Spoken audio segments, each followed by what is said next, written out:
రైతుల యొక్క సంక్షేమం ఈ తెలంగాణ ప్రజల యొక్క మొదటి ప్రాధాన్యత. తెలంగాణ ప్రాంత రైతుల అభివృద్ధి సంక్షేమం విషయంలో మొదటి నుంచి పాటుపడి వాళ్ళ పక్షాన నిలబడ్డ పెద్దలు పోచారం శ్రీనివాసరెడ్డి గారు ఈ ప్రభుత్వంలో భాగస్వాములై రైతుల సంక్షేమం కోసం ప్రభుత్వం చేపట్టే చర్యలలో భాగంగా వారి సలహాలు సూచనలు తీసుకుంటే తెలంగాణ రాష్ట్ర రైతాంగానికి మేలు జరుగుతుందన్న ఆలోచనతోటి వారిని కలిసి ప్రభుత్వానికి సహకరించి పెద్దలుగా మాకు అండగా నిలబడాలని నేను, మా ఉప ముఖ్యమంత్రి బట్టి విక్రమార్క గారు, మా రెవెన్యూ శాఖ మాత్యులు శ్రీనివాసరెడ్డి గారు, మాజీ కేంద్ర మంత్రి పార్లమెంట్ సభ్యులు బలరాం నాయక్ గారు, రామచందర్ నాయక్ గారు వారిని విజ్ఞప్తి చేయడం జరిగింది. వారు మా ప్రభుత్వం తీసుకుంటున్న రైతు మేలు జరిగే నిర్ణయాలను వారు ఇంకా ప్రోత్సహించడానికి ఈరోజు మంత్రివర్గంలో రైతు రుణమాఫీ విషయంలో జరగబోతున్న నిర్ణయాలను దృష్టిలో పెట్టుకొని మాతో చేరి ఈ ప్రభుత్వంలో భాగస్వాములై రైతులకు మేలు జరగాలని ఒక నిర్ణయానికి వచ్చి వారు ఈరోజు మాకు సంపూర్ణంగా సహకరిస్తూ మాతో చేరడం జరిగింది. ఈ విషయాలన్నిటిని దృష్టిలో పెట్టుకొని రేపు భవిష్యత్తులో ఒక పక్కన సీనియర్ నాయకులందరితో పాటు సమానంగా పోచారం శ్రీనివాసరెడ్డి గారికి సముచితమైన గౌరవం, మర్యాద, వారిచ్చే సూచనలు, సలహాలు ఈ ప్రభుత్వం పాటిస్తుంది.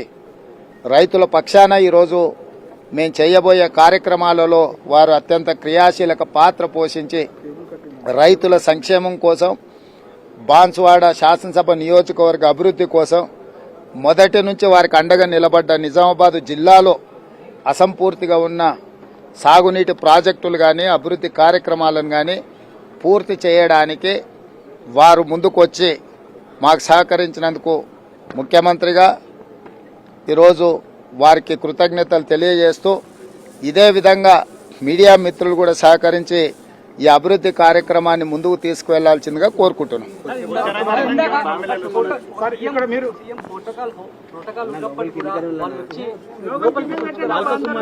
ఎవరు వచ్చారు?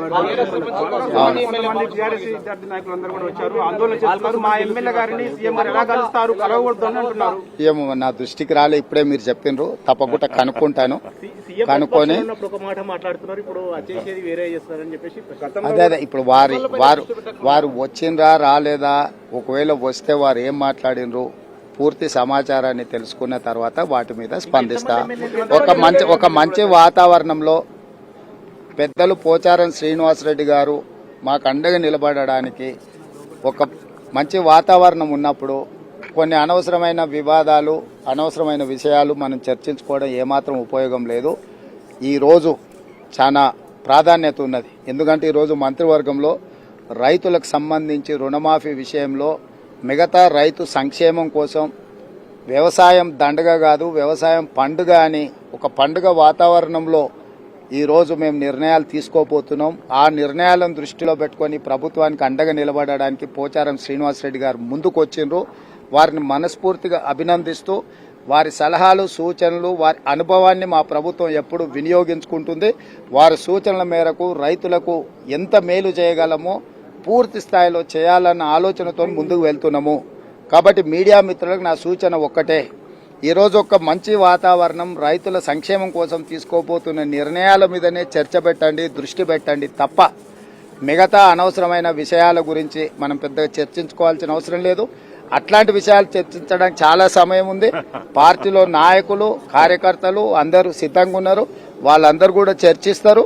మీరు ప్రస్తావించిన వ్యక్తులందరూ కూడా వాళ్ళు సమాధానం చెప్తారు. కేటీఆర్ నిన్న కూడా కొన్ని కామెంట్ చేశారు, మా ప్రభుత్వం పడిపోయిన తర్వాతనే అంటే రేవంత్ రెడ్డి గానే పూర్తిగా లొంగిపోతున్నారు, సింగరేణి గనులు కేటాయించే ప్రమాదం ఉంది, సింగరేణి కూడా ప్రైవేటీకరణ కాబోతున్నారు. వీటన్నిటి విషయంలో మా మిత్రుడు బట్టి విక్రమార్క గారు స్పందించబోతున్నారు. వారు మాట్లాడతారు.